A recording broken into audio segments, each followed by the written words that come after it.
अरे ठीक से भैया, मैंने लाइट पिंक बोला था ना आपको। ये कौन सा देहाती पिंक उठा कर लिया है? नहीं नहीं, ये तो नहीं चलेगा।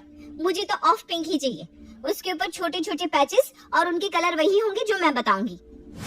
अपने सर पर कपड़ा बांधे, हाथों में ब्रश लिए, पेंटर्स के साथ मिलकर प्रिया भी अपने ससुराल में हो रहे काम पर पूरी तरह नजर रखे हुई थी।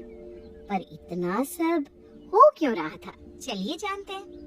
ये कहानी है नोएडा सेक्टर 72 की, जहाँ सुशीला जी अपने 2 बेटों, पति और बहू के साथ रहती थी। सुशीला निवास की एक सुबह सभी नाश्ते के टेबल पर बैठे हुए नाश्ता कर रहे थे, तभी अपने कमरे से बाहर आकर करण सीधा दरवाजे की ओर जाने लगता है। भाभी, मैं ऑफिस जा रहा हूँ, मुझे लेट हो रहा है। अरे ज्यादा तेज मत बन, एक थप्पड़ लगाऊंगी ना। मम्मी जी भी कुछ नहीं कर पाएगी, शांति से बैठ जा। हो जाए लेट ऑफिस तो हो जाए। कल रात को भी तूने खाना ठीक से नहीं खाया था और अब भी नाश्ता नहीं करेगा। इतनी फिक्र मत कर इसकी बहू, ऐसे ही काफी बिगड़ा हुआ है। तू छोड़ दे, तब जाकर कहीं इसे अपने बीवी की जरूरत महसूस होगी। क्या पापा फिर से शादी पर आ गए? मुझे नहीं करनी ना शादी। हाँ भाई, क्यों करनी होगी शादी? जब वक्त पर भाभी खाना दे देती है, कपड़े निकाल देती है, कपड़े धुल जाते हैं, माँ नहीं तो भाभी ही काम कर देती है, तो क्या जरूरत लगेगी तुझे बीवी की? ये सब तेरी ही गलती है प्रिया, इतना लाड़ प्यार मत कर इसे। करण तू चिढ़ मत, मम्मी पापा तुझे छेड़ रहे हैं। और हाँ पापा जी, जहाँ तक रही शादी की बात, तो कर लेगा ना करण शादी जब उसे जरूरत लगेगी। ये कहकर प्रिया फौरन टिफिन पैक कर करण के हाथों में रखते हुए धीरे से कहती है, नाश्ते की रोटी अलग से पैक कर दी है, रास्ते में खा लेना। अगर यहाँ बैठकर नाश्ता करेगा तो सब फिर से पीछे पड़ जाएंगे तेरे। आई लव यू भाभी। वैसे मुझे ना आपको एक बात बतानी है, रात को बताता हूँ। Okay bye. तो कुछ ऐसी थी देवर भाभी की जोड़ी। प्रिया करण को अपने छोटे भाई की तरह मानती थी और इसी तरह उसका ख्याल भी रखती थी। पूरा परिवार प्रिया से बहुत खुश था और प्रिया भी सबसे उतनी ही खुश थी। पर अब करण की शादी की उम्र हो गई थी और सभी हर वक्त उसे शादी के लिए मनाते रहते थे। रात को करण ऑफिस से वापस आता है और सभी के सोने के बाद किचन में अपनी भाभी के पास जाता है। वो भाभी, मैंने आपको कहा था ना, मुझे आपको कुछ कहना है। हाँ बताओ देवर जी, कहीं कोई पसंद तो नहीं आ गई? मतलब ऐसा नहीं है, मतलब मैं उसे डेट नहीं कर रहा हूँ। वो क्या है ना भाभी, मेरे ऑफिस जाने के रास्ते में अग्रवाल स्वीट्स नहीं पड़ता क्या, उसके बगल वाले घर में एक लड़की रहती है, मुझे वो अच्छी लगती है, सीधी सादी सी है। क्या आप पापा से कहकर उसके घर मेरा रिश्ता भिजवा सकती हैं? ओह, बस इतनी सी बात, समझ लीजिए हो गया काम देवर जी। बस आप कल एक काम कीजिएगा कि ऑफिस 10 मिनट पहले ही निकल जाइएगा, बाकी मैं देख लूंगी। और अगले दिन नाश्ते की टेबल पर प्रिया ये बात सभी के सामने छेड़ देती है। करण को तो समझ नहीं है, वो तो शादी को टालता ही रहेगा। मम्मी जी, पर बड़े तो हम है ना, समझदारी से हम ही काम करना होगा। देखिए, हम रिश्ता देखना शुरू कर देते हैं, कुछ लड़कियों से मिलेगा तो उसका मन खुद ही शादी की तरफ झुकने लगेगा। अपने देवर के खिलाफ बोल रही हो आज? क्या खाकर उठी हो तुम? खिलाफ नहीं बोल रही हूँ, बस जो सही है वही तो कह रही हूँ मैं। आज ना मैं सब्जी लाने गई थी, तो वो अग्रवाल स्वीट्स नहीं है क्या, उसके बगल वाले घर में ना एक लड़की है, उस पर मेरी नजर पड़ी। बड़ी ही सुशील लगती है, रोज सुबह उठकर गाय को खाना खिलाना, कुत्तों को रोटियां देना। आप एक बार रिश्ता भेज कर देखिए ना पापा जी उनके घर, यहीं से श्री गणेश करते हैं। और कुछ इस तरह प्रिया अपने देवर का काम कर देती है।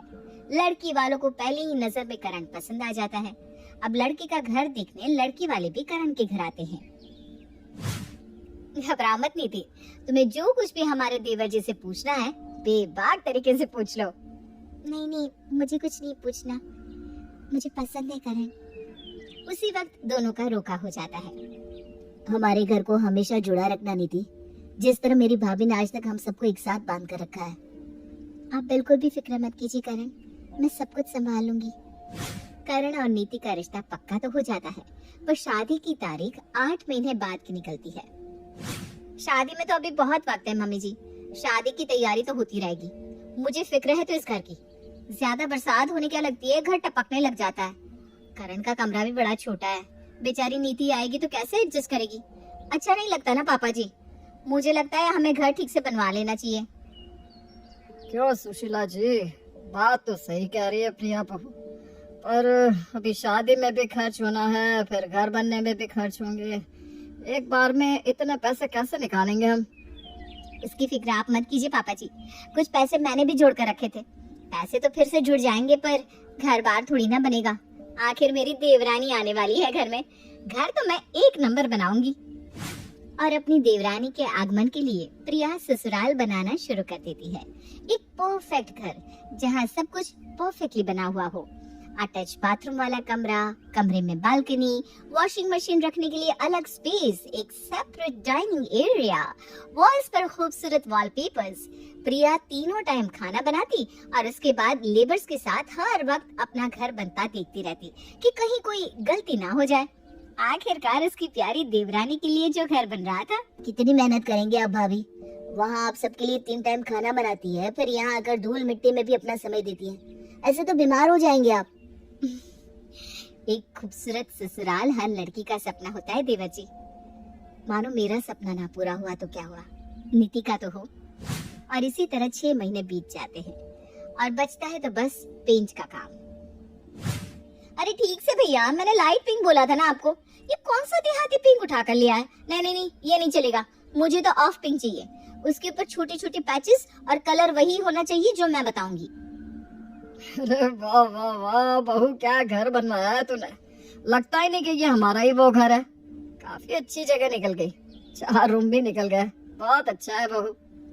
वॉलपेपर तो अभी लगे ही नहीं है पापा जी। फॉल सीलिंग और वॉलपेपर्स लग जाए, उसके बाद आप देखिएगा क्या झगमगाता है हमारा घर। और 15 दिन बाद घर पूरी तरह बनकर तैयार हो जाता है, यानी कि नीति का ससुराल। अब शादी को बस 1.5 महीने बाकी रह गए थे। सभी जोर शोर से शॉपिंग में लग जाते हैं और फिर वो दिन आ जाता है जिसका सभी को इंतजार था और बहू बनकर नीति अपने ससुराल आ जाती है। कैसा लगा घर तुम्हारी जेठानी ने बनवाया है छोटी बहू? अब मैं क्या कहूँ, उन्हें जो ठीक लगा। नीति अपने कमरे में जाती है। मेरे कमरों में ये वॉल पेंटिंग है करण। किसी ने मुझसे पूछा भी नहीं कि मुझे कैसे कलर्स चाहिए अपने कमरे में। ये सब तो भाभी देख ही रही थी, इसीलिए मुझे देखने की जरूरत नहीं पड़ी बच्चा। पर तुम्हें तो मेरी तरह ब्राइट कलर पसंद है ना करण, और यहाँ इतने लाइट कलर्स हैं। तुमने भाभी को कुछ कहा क्यों नहीं? अरे क्या फर्क पड़ता है, कभी कुछ अलग भी ट्राई करना चाहिए ना। वैसे भी भाभी इतने मन से घर बनवा रही थी कि मुझसे टोकते नहीं बना। रात को नए नए पति पत्नी बने नीति और करण दुनिया जहाँ की बात कर लेते हैं। कुछ देर बाद नीति उठकर बाहर जाने लगती है। अरे कहा जल्दी तुम, बहुत बोलता हूँ ना मैं, बोर कर दिया ना तुम्हें। नहीं नहीं, वॉशरूम जा रही हूँ। फेरे के वक्त से ही मैं वॉशरूम नहीं गई हूँ। अरे तो बाहर कहाँ जा रही हो? हमारे कमरे में ही अटैच बाथरूम है, वो देखो। वो सामने शीशा नहीं है, वो वॉशरूम का गेट है। इस तरह का डिजाइन किया है भाभी ने। सोचो, कमरे में ही वॉशरूम, वो भी हिडन। अच्छा है। नीति वॉशरूम जाती है और शीशे में खुद का चेहरा देखते हुए कहती है, देवरानी के लिए ससुराल बनाया है और अपनी मर्जी का। वाह भी वाह, एक बार किसी ने मुझसे पूछा नहीं कि मुझे कैसा घर चाहिए। मुझे नहीं चाहिए ये पेस्टल कलर, कितने हल्के लग रहे हैं, मानो किसी की मरनी में आ गई हूँ मैं। सारा मूड ऑफ हो गया। पर अभी कुछ बोल भी तो नहीं सकती। नहीं बहू हूँ, सच भी बोलूंगी तो भी उन्हें मुझ में कमी दिखेगी। अगली सुबह नीति रसोई में अपनी पहली रसोई की तैयारी करने जाती है। यहाँ तो राशन ही नहीं, लगता है किचन सेट ही नहीं हुआ। अब क्या करूँ? नीति रसोई से बाहर आती है और अपनी सास से कहती है, किचन तो सेट ही नहीं हुआ मम्मी जी, मैं पहली रसोई कैसे बनाऊं? सेट नहीं हुआ? ऐसा कैसे बहू? किचन तो पूरी तरह सेट है। तेरे आने से पहले ही तेरी जेठानी ने सारी तैयारी कर दी थी। मैं अभी किचन से ही आ रही हूँ मम्मी जी, वहाँ पर चीनी का एक डब्बा तक नहीं है। अरे क्योंकि ये हमारा स्मार्ट किचन है, सारी चीजें स्लैब के नीचे के ग्लास फिनिश ड्रॉर्स में, वहीं से निकालो और फिर वापस रख दो। स्लैब पूरी तरह खाली रहेगा। अच्छा, ये भी सही है। नीति किचन में जाती है, बार बार एक ड्रॉर खोलो कुछ निकालो, दूसरा ड्रॉर खोलो कुछ निकालो। इसमें वो इरिटेट हो जाती है और एक बार में सारे सामान को निकाल कर स्लैब पर रख लेती है। ये हुई ना बात, ऐसा दिखता है किचन। ये आजकल बहुत चोंचले हो गए। ऐसा ड्रॉर बनाया है भाई, लगता है कि दीवारी है। किचन खाना बनाने के लिए होता है या दिखावे के लिए? अगर रसोई में ही इधर उधर खाने के डिब्बे नहीं दिखेंगे तो कैसे माँ अन्नपूर्णा का वास होगा रसोई में? दोपहर के वक्त अपने धुले हुए कपड़े लेकर नीति घर की बालकनी में जाती है, जहाँ पहले ही सोमेश पौधों को पानी दे रहा था। बताओ तो, इतनी बड़ी बालकनी बनाई और कपड़े सुखाने के लिए एक रस्सी तक नहीं लगाई।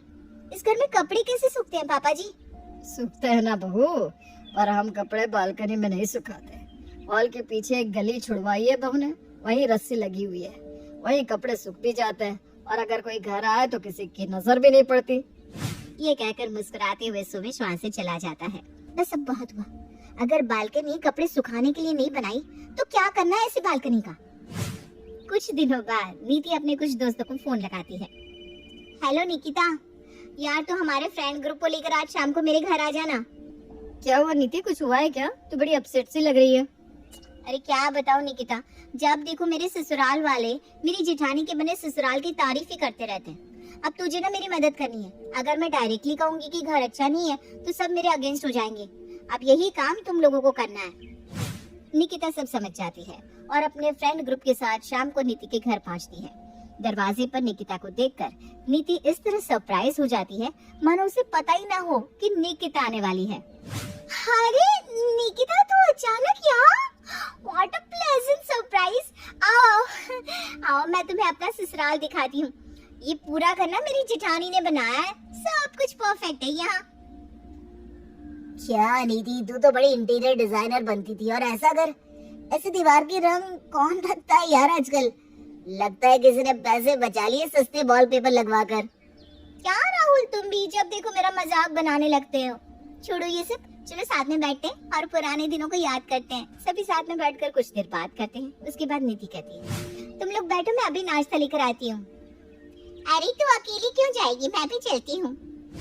इसी बहाने किचन में जाकर सीमा कहती है, ये किचन को तो देखो, 15 साल पहले वो जो डिजाइन नहीं चला था क्या, किचन में कुछ दिखना नहीं चाहिए, बिल्कुल वही कॉपी कर लिया है। तू तो बात फेंक रही थी नीति कि मेरी जेठानी ने ऐसा ससुराल बनाया, वैसा ससुराल बनाया। ऊपर से कमरे में अटैच बाथरूम। अब तो अटैच बाथरूम का फैशन चला भी गया। ये नीति के दोस्त नीति से मिलने आए हैं या हमारे घर की बुराई करने? जब से आए हैं कुछ ना कुछ बोले ही जा रहे हैं। धीरे बोली ना मम्मी जी, अगर उन्होंने सुन लिया तो बेकार में बवाल हो जाएगा। अब तो नीति के पास बोलने के लिए जवाब हो गया था कि घर सिर्फ उसे ही बुरा नहीं लग रहा, घर खराब तरीके से बनाया ही गया है। 2 दिन बाद कुछ वर्कर को नीति अपने घर बुला लेती है और अपनी बालकनी बंद करवा देती है। ये तुम क्या कर रही हो नीति, बालकनी क्यों बंद करवा रही हो? मुझे अपना एक्स्ट्रा सामान रखना है भाभी, मैं कहाँ रखूंगी? वैसे भी बालकनी हम कपड़े सुखाने के लिए यूज तो करते नहीं, और ये मेरे कमरे का सेपरेट बालकनी है तो अपने हिसाब से इतना तो चेंज करवा ही सकती हूँ मैं। अब अपने घर पर इतना हक तो है ना मेरा। अपनी भाभी के पसंद के बनाए घर को खराब करने के लिए नीति बालकनी को बंद कराकर उसे स्टोर रूम बना देती है। उसी रात नीति नहाकर बाहर आती है और आधी बाल्टी पानी बाथरूम से अपने कमरे की ओर फेंक देती है। जैसे ही करण अपने कमरे में आता है, पानी से उसके पैर भीग जाते हैं। ये कमरे में पानी कहाँ से आ रहा है? आज दिखाना तुम्हें, मुझे तो रोज दिखता है। अब बाथरूम कमरे से अटैच रहेगा तो ये तो होगा ही ना। मुंह धोकर बाहर आ जाओ, मैं खाना लगा देती हूँ। अब इस बात की डिस्कशन होगी सभी के सामने डिनर टेबल पर। सभी आराम से खाना खा रहे थे, तभी नीति कहती है, आप जरा ध्यान रखिएगा मम्मी जी, जब भी नहाकर आए ना तो एक बार मुझे बुला लीजिएगा। कमरे में आए पानी को मैं पोंछ दिया करूंगी, वरना इस उम्र में आप गिर गई तो हड्डी बड्डी टूट जाएगी, जुड़ेगी भी नहीं। अरे नहीं बहू, गिरे मेरे दुश्मन। सच कह रही हूँ मम्मी जी, मेरे कमरे में तो बाथरूम से सीधा पानी आ जाता है। हर रोज बहुत परेशान हो जाती हूँ मैं। आज आ गया होगा गलती से, वैसे तो कभी नहीं आता। तुम नहाते ही कब हो? पिछली बार 1 हफ्ते पहले नहाए थे तो कैसे पता होगा तुम्हें? बार बार बाथरूम से आया पानी मैं पोंछती रहती हूँ। मुझे बिस्तर नहीं पकड़ना, कमर बमर टूट गई तो बेकार में झंझट हो जाएगा और बाद में बाथरूम का यही पानी दीवारों के सिलन का कारण बनेगा। मैं कल ही बाथरूम का दरवाजा अपने रूम से हटवाकर हॉल से खुलवा दूंगी। और अगले ही दिन नीति अपने ससुराल में तोड़ फोड़ करवाना शुरू कर देती है और बाथरूम अपने कमरे से सेपरेट कर देती है। कितनी मेहनत करके मैंने ये डिजाइन बनवाया था। ये बालकनी के रोड कितने महंगे पड़े थे और कमरे से अटैच बाथरूम कितना सुंदर डिजाइन था। सब सत्यानाश कर दिया नीति ने। एक घर में 2 घरों से आई लड़कियां रहे और शांति मेंटेन रहे। ये कितने दिनों तक ही हो सकता था। अब धीरे धीरे ये आग सुलगने लगती है जो सभी की नजरों में आनी शुरू भी हो जाती है। सुबह सुबह प्रिया किचन में जाती है और देखती है कि स्लैब पर ही सारा सामान बिखरा हुआ है। जब सब कुछ स्लैब पर ही रखना है तो क्यों खर्च किया था कपबोर्ड पर? नीति, नीति कहाँ हो तुम? नीति को ढूंढते हुए प्रिया उसके कमरे में जाती है। सामान इस्तेमाल करने के बाद कबर्ड में रखना चाहिए ना नीति, ऐसे तो पूरा किचन खराब दिखता है। अपने ससुराल में भी मैं आपके ढंग से रहूं भाभी? इतने दिनों से तो सब आपके मन से हो रहा था तो ठीक था। एक दिन मैंने सामान ऊपर छोड़ दिया तो आपको तकलीफ हो गई।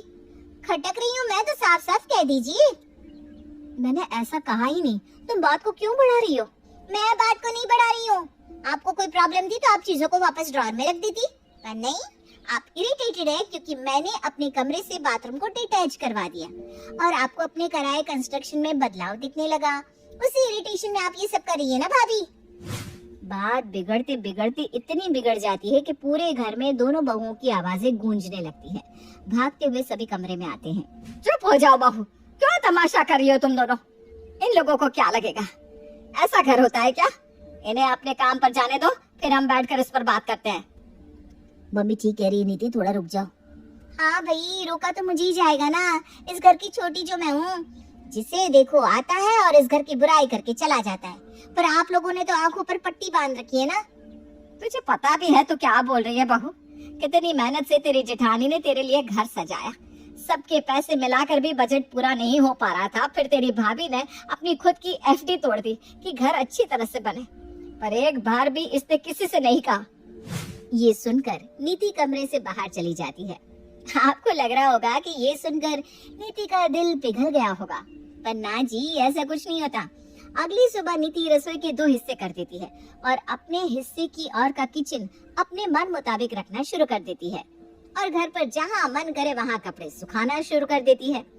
अपने इतने अच्छे ढंग से बने हुए ससुराल को इस तरह देखकर प्रिया रोज कुढ़ती रहती। कुछ महीने पहले तक जो घर बहुत खुशहाल लग रहा था, वो आज किसी कलेश का घर हो गया था, जहाँ हर रोज बस लड़ाइयाँ ही हो रही थी।